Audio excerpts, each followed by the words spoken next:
Welcome to The Strategic Leader, the podcast for people-focused leaders who want to think, act and feel more strategic. I'm Gemma Bullivant. And I'm Fee Craig. In this series, we're tackling the big, hairy questions shaping the world of work and exploring how to respond with strategic clarity, not just strong opinions.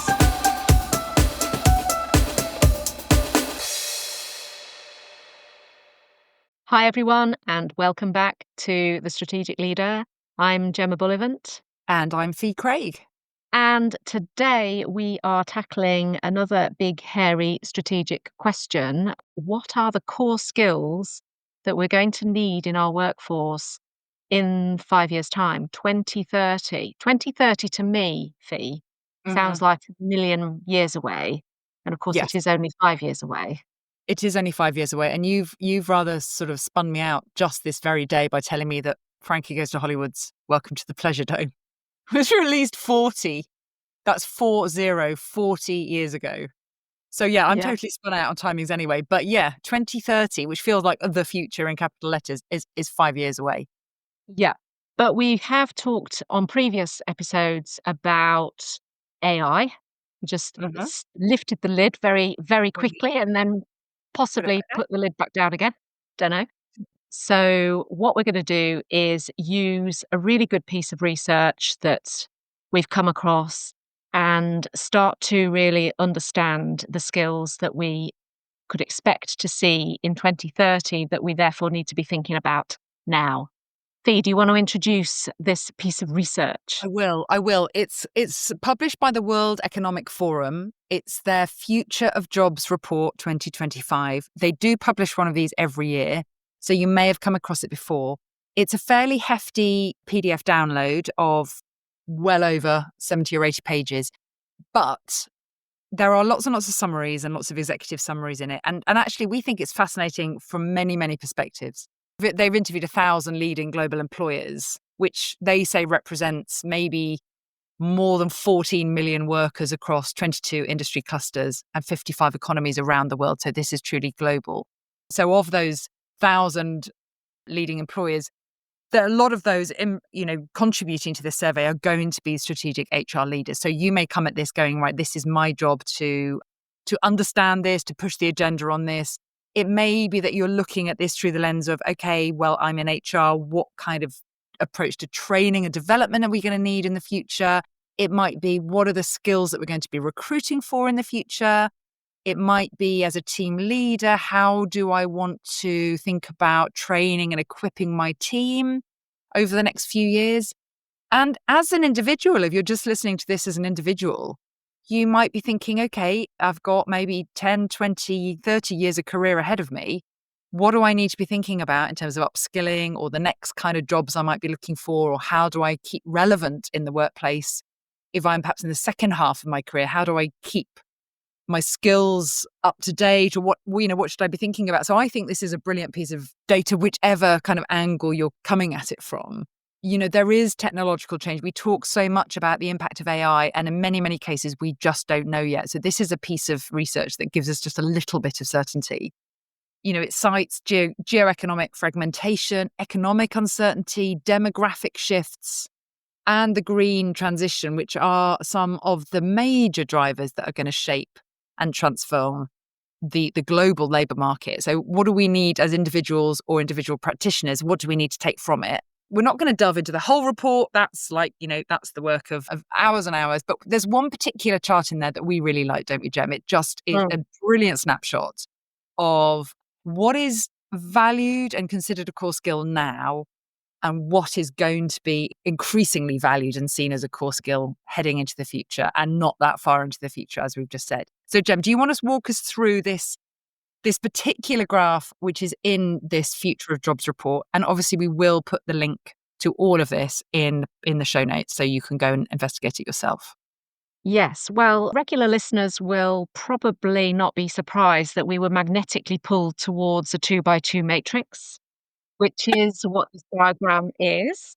We trawled the download to find a 2x2, didn't we? And then the first one we found. We'll talk about that. This is a really helpful summary of what this research found. is a whole set of what they call core skills in 2030 that are both core now and expected to increase in importance. And what really stood out to us were a few things that we want to have a bit of a Mm. chat about. It's not surprising that AI and big data is right up there, almost off the chart. So, It is. It's an outlier, isn't it? I think share of employers considering AI and big data as a core skill now, 45%, but by 2030, that's gonna be almost 90%. So AI yeah, and big, yeah, it's not surprising. I guess I'm not surprised how much, surprising. but it's not surprising that it's there. It's not surprising, and I would imagine that most of you listening, if you're in the field of L&D, planning, training, planning what we need to think about in terms of training, or even, as Fee said, if you are looking at this from your own perspective career-wise and thinking, "Okay, I kinda need to get my head around this stuff because it is coming, it is already Uh-huh. here, Uh-huh. and I think ignore it at our peril," and this data does suggest that that would Yeah. be the case. So we're not really going to focus on that because I think that is a given. But what Mhm. was in many ways surprising, that I felt was surprising on this particular two by two, were some of the other skills that have been called out that actually in many respects would be related more to, dare I say, the horrible term soft skills. I Mhm. prefer leadership skills, interpersonal skills, emotional intelligence skills, and agility, that I think we underestimate the importance of it now, even though it is featured in the important now and will be even more important in the future. I think that we don't really necessarily pay these enough credence. They somehow get a bit hidden away in some of the Mm. courses that are some training that I see, and when I talk to people, that it's actually quite a hard sell in businesses to get leaders to really want to embrace some of these Yeah. skills. And my personal view on why that is because they are hard. These are hard Mm, skills. They are yeah, not they're not easy soft. skills. They are hard skills. They're difficult. And that's why I think often it's not easy. It's often not easy to train these things because they Yes, rely so much on who you are and how you behave. So they're not easy. Let's call them the not easy skills rather than the they're soft not skills. easy skills, absolutely. So there's motivation and self-awareness just sort of coming in as still pretty important. There's leadership and social influence. There's talent management, which Mhm. may be related to performance management. I'm not sure. We'd need to dig Yeah, they've got into it categorized under sort of core management skills, that one. management skills. Yes. So management skills, much more important than currently Mhm. in according to this research. And a really one that stood out to me on the page was resilience, flexibility, and agility. I mean, first of all, bunching all of those together feels a little bit like a mind blow. But if we look at that, resilience, flexibility, and agility is really important. And for me, resilience usually gets tucked into a well-being initiative here and there, Mhm. and isn't necessarily seen as a core and integral management skill in my experience, but Yeah, please do. I can almost see you mentioned resilience and there might be a few eye rolls.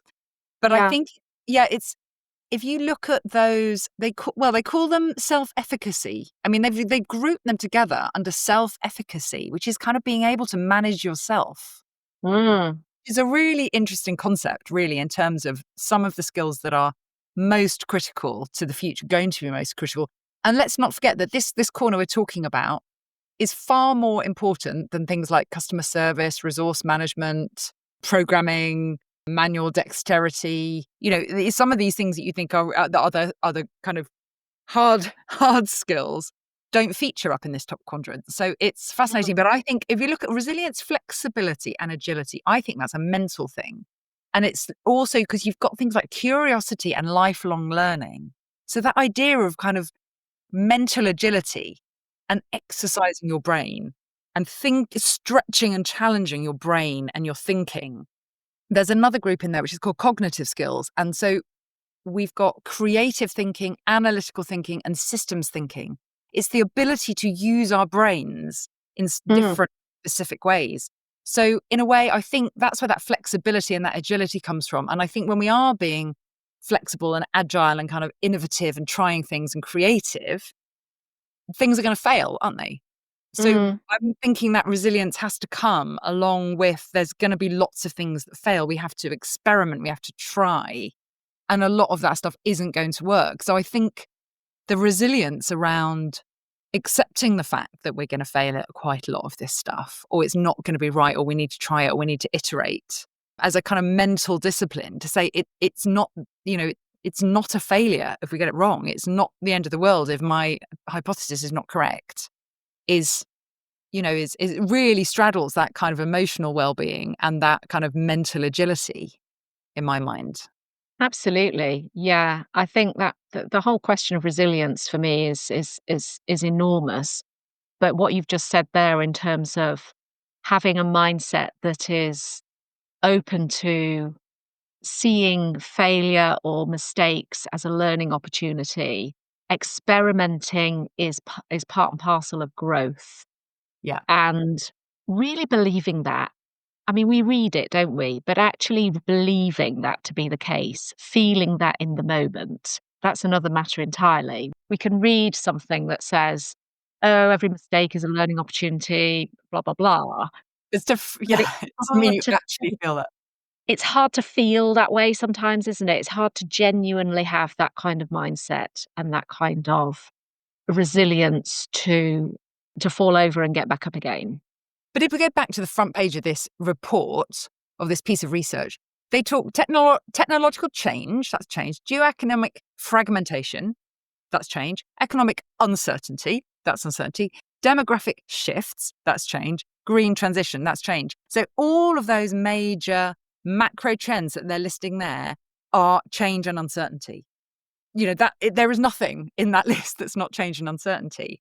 And so that VUCA environment, volatile, uncertain, what's the C? I can't remember. And Complex, ambiguous. yeah, thank you. That notion that the future is so uncertain that Yes. our brains have to deal with uncertainty. We have to be flexible and agile mentally and resilient mentally in order to deal with that land of uncertainty we're going to be living in. And you and I work as coaches with individuals and teams and come across the impact of change on Yeah. almost a daily basis. Yes. And there is a very rational set of ideas about change that are incredibly valid, but there's also an enormous amount of Yeah. emotional Yeah. understanding of change, how change feels, how Yeah. we actually navigate it in the moment. And our So not beliefs around change. necessarily yeah, not necessarily needing to follow Kotter's steps of change, which are a valid model of change, but Yeah. actually, how do we bring people with us? How do we Mhm. create that energy? Some of his steps are actually point to that without necessarily giving us that emotional resilience Really. to navigate it capably. And I think in this VUCA world, there is absolutely a heightened imperative for being able to deal with anything and everything in an agile, flexible, and resilient way. Yeah. And I think if nothing else, we need to prioritize that type of support, development, and working with leaders and employees around their whole ability to navigate this stuff capably. Yeah. Agreed. So as we get more and more big data, and the other big one in there around the data is technological literacy. So as those two things increase, it's interesting to see, isn't it, that actually everything else is related to our people, our peopleness, how we relate, how we think. It covers absolutely everything else in that box. It is, and the thing that really stood out for me when I was reading this was that what we often prioritize are technical skills, technical Yes. and functional skills, how to do something, Yeah. what we need to know in order to do it. And what most of these skills are much more human in nature. They're much more actually us as human beings navigating the impact of some of the things that are going on around us. And the analytical thinking and systems thinking creative thinking, they all pointed to me at something that we touched on when we were talking to Noreen about AI in a previous episode, where we know that obviously AI is changing all of the time, but certainly things like ChatGPT are prone to hallucinate, make things up. Uh-huh. And we talked about how we need to use these sorts of technology with our own brains tuned into questioning what it's telling us, really querying Yeah. whether it's the right answer. Can I critique this and can I Exactly. evaluate it for what it is rather than just take it as given? Yes. So this all calls to mind, these sorts of skills. Are these prioritized in your own development plan? Are Yeah. these prioritized in your development strategy or L&D strategy if that's what comes under your purview? Or if you're a manager, how often do these skills come up when you're talking to Yeah. individuals? Where do you place the importance of these skills as opposed to the functional expertise, the technical skills of whatever profession you have? They are still very important, of course, but these wider skills, I think, have to be given greater importance going forwards because this is what the data's telling us. Absolutely. It's really stark, isn't it, in terms of expectations now and increase in expectations over the next 5 years. Y There were a couple of other words that stood out to me around, we've touched already on flexibility and agility, which was grouped in Mhm. with resilience. There was curiosity and lifelong learning. I felt that one made me feel quite good. I thought, yeah, I'm quite comfortable that we've got that one ticked. Absolutely. And what does curiosity mean? Well, curiosity is just what I've done, which is asking questions. Yeah. What does that What mean? does that mean? Is Yeah. and every time we ask a question, we're getting a bit of a better understanding either of the topic Mm. or generally speaking, if we're talking to another human being, we're getting a better understanding of their perspective on something, what they've got to bring, their ideas or their methodology or, what they want to position with you. And curiosity is a really underrated leadership skill. I totally agree because there's so much in it. Maybe we should do an entire episode on curiosity. But you talked about what we see and hear when we're coaching. How many times have you come across someone who says, "I didn't want to ask because I didn't want to look stupid"? Mm. Yeah. So you've missed out on an opportunity. So even at that really basic level, in terms of, well, how can I completely change my career up for the next 5 years? But even like something you could do tomorrow is where find the questions that you're currently asking in your head, but you're not asking out loud. Ask the questions and then think, right, what questions should I be asking here? And we've talked a lot on this podcast about kind of strategic level questions, which is what are we trying to achieve? How are we going to get there? What's most important here? What have we missed? Those big sort of strategic question kit. And they all come into those creative thinking, analytical thinking. That's what that is. It's questioning the status quo, questioning what is, have we got this right? What are we missing? What's the future version of ourselves going to need here?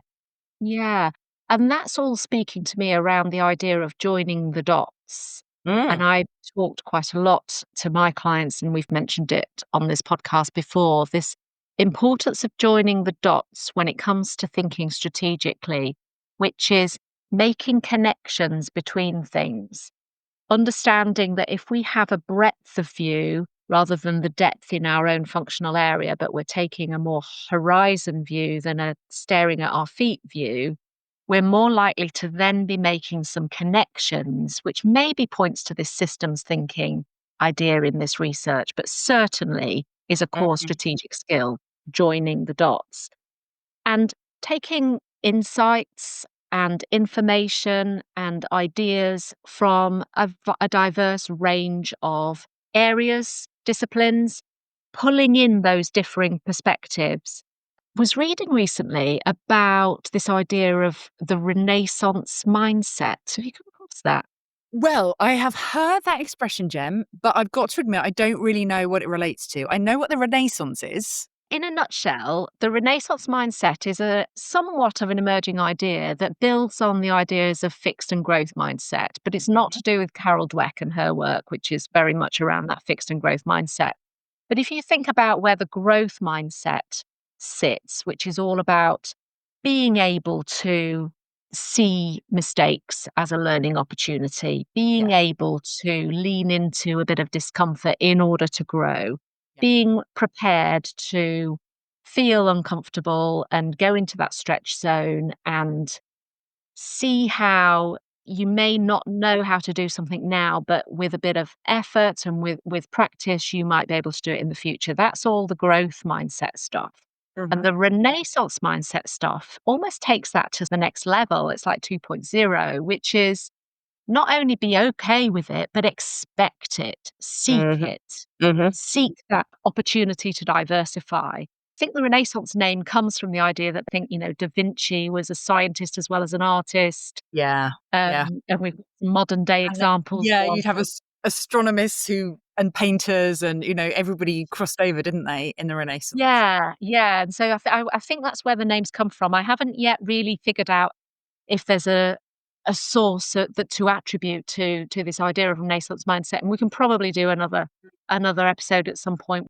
The point I want to make here is this importance of diversification, this importance of seeing that there's not necessarily one area of expertise, but you might have multiple areas of not necessarily expertise to the same level, but you have an appreciation of what's involved to the extent that you can connect those dots. And I think that when we are in big data world and we've got loads going on around us and we are not necessarily needing to be the experts in everything because we've got some AI stuff that's helping us kind of churn some of that expertise. We're checking it, obviously, factually, we're checking its relevance, but we're actually needing to make it applicable on a broader level. And I see that the direction of travel is where that's going. So that's making me think, and what you said about kind of looking at the horizon at a broad level, sort of breadth, rather Mm, than looking down at your feet, as in depth of mm, expertise. It reminds me of the expression of a T-shaped person, which is, again, listeners might have come across this idea of being T-shaped, which is instead of just having my depth of expertise, which is the stalk of the T can stretch broad, it can stretch in both directions at the top. So you can think of this in terms of, okay, I can do my job, but I've also got an understanding of the roles that are adjacent to mine in the organization. So what happens to my piece of work after I pass it out of my team and into someone else's mm, team? Or what mm, happens when something leaves the sales and marketing team and goes into the production team? mm, So from an HR perspective, it might be that the HR business partner might be the sort of ultimate T-shaped person because they are an HR person. They have a depth of expertise in HR, but they are expected to step into the world of all of the different business functions. Like, I need to go to the sales and marketing leadership team meeting. I need to go to the operations team meeting. I need to be able to go to the finance meeting. So this idea of being T-shaped, which is being skilled in my area only, isn't enough. I need to be able to communicate with and ask great questions of and join, like to your point, drawing the dots between those other functions as well. mm, So that breadth again comes back to, and it touches back upon that leadership and social influence, which is how do I lead not just the people who are functionally in my team and report mm. to me, but do I lead and influence anyone across the business? And again, that comes back to that point you made earlier on about it being a people focused skill, that isn't it? How you show up as a human being, it's not down to technical skills. It's calling to mind curiosity, which we've mentioned. It's Mhm. calling to mind collaboration. It's certainly calling to mind, as you mentioned, a lot of those human skills that we've referred to, whereby we actually need to connect with other people and do that in a way that helps connect the ideas. And this cross-functional expertise. But again, I guess all of these skills in that top right can be applied in any line of work. They can, but, if we think about skills training and agility and the rapid change of pace in business now and in the next 5 years and forwards, having transferable skills, having breadth of skills that can be applied in a multidisciplinary Mhm. perspective has surely got to be was a strategic advantage to help you be, agile and successful in this new landscape. So let's wrap up some of this thinking together then. We've got this really robust piece of data telling us what the future skills our employers are going to be looking for. And this is global. The report itself breaks it down hugely. So there's loads of other fascinating graphs and charts in there. It's like 120 pages long. The one we're looking at, if you're interested in this particular one, is on page 41. But we've looked at this in terms of, at a micro level, in terms of what does this mean for me, and in the not too distant future about maybe my next role, or certainly the role after that, or how I'm going to be expected to grow in the current role that I'm in. Maybe I might not move roles in the next 5 years, but you probably will. As a team leader, what skills are you going to need your team to be thinking about? How are you going to need to empower and support your team to move into this? And at an HR level, recruiting for this, actively looking for it. And how do you train and support it? I mean, we said earlier on, this stuff is hard. Lots of people have this stuff naturally, but not everyone does. And if you don't have it naturally, they are really, really hard to create. Yeah. They're really hard to get, leadership and social influence. If you don't have it, it's hard to gain it. Yeah, I agree. It's not impossible by any means, but it takes quite a commitment at a personal level. And then I guess, the other thing that I'm thinking of, I'm thinking of this pertinently because I've got 2 young adults who are heading out into the workplace, is, what are the skills that our young people think they need to enter the workplace with? And, we talked before we hit record on this, we talked a lot about what does it mean in terms of, do I need a degree? Is a degree more important than some of these things, or are these things actually more important than a degree? So the implications of this are really wide ranging, aren't they? Because there are some degrees that will give you the analytical thinking, creative thinking, systems thinking, but tell me a degree that gives you resilience, flexibility, agility, curiosity, and lifelong learning. Okay, yeah, we'll definitely give you that one. Talent management, leadership, social influence, motivation, self-awareness. They're not taught. This stuff is not it's not taught. So we got a generation of people entering the workforce. Do they know this stuff? Do they know this is the stuff that's going to be looked for? They can probably guess to the AI, big data, and technological literacy. Like you said at the beginning, that's not a surprise. But the rest of it may be a surprise for young people joining the workforce. Yeah, absolutely. And that AI and big data is the technical skill, but then what do you do with it and around it? And how do you enable it and critique it and work with it? It's the so what, isn't it? So you've got that data and you can do all these incredible things with it, but so what? Which bit of it is important and meaningful? Well, that was a big, hairy, audacious question, wasn't it, Jem? Yes, absolutely. There's a lot ticking over in this clunky little brain of mine. Like we say, we will put the link to this really fascinating piece of research into the show notes. If you do nothing else, just scroll to page 41 and have a look at this chart, because it's really fascinating for you at an individual level, and also very potentially for you in your role. So thanks, Jem. I really enjoyed stretching my brain over that conversation and that learning. I'll be thinking about that quite a lot, maybe discussing it with my teenagers. Indeed. Thanks a lot, Bea. Thanks, everyone, for listening. See you next time. Bye.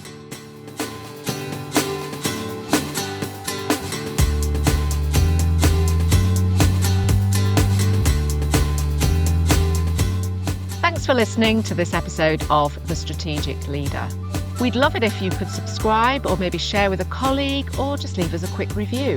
And if you have a big, hairy question you'd like us to explore, or perhaps a strategic dilemma you're wrestling with, just drop us a line. gemma@gemmabullivant.co.uk. And remember, having a strategic viewpoint doesn't necessarily mean having all the answers. It's more about asking better questions, broadening your view, and staying curious. We'll see you next time.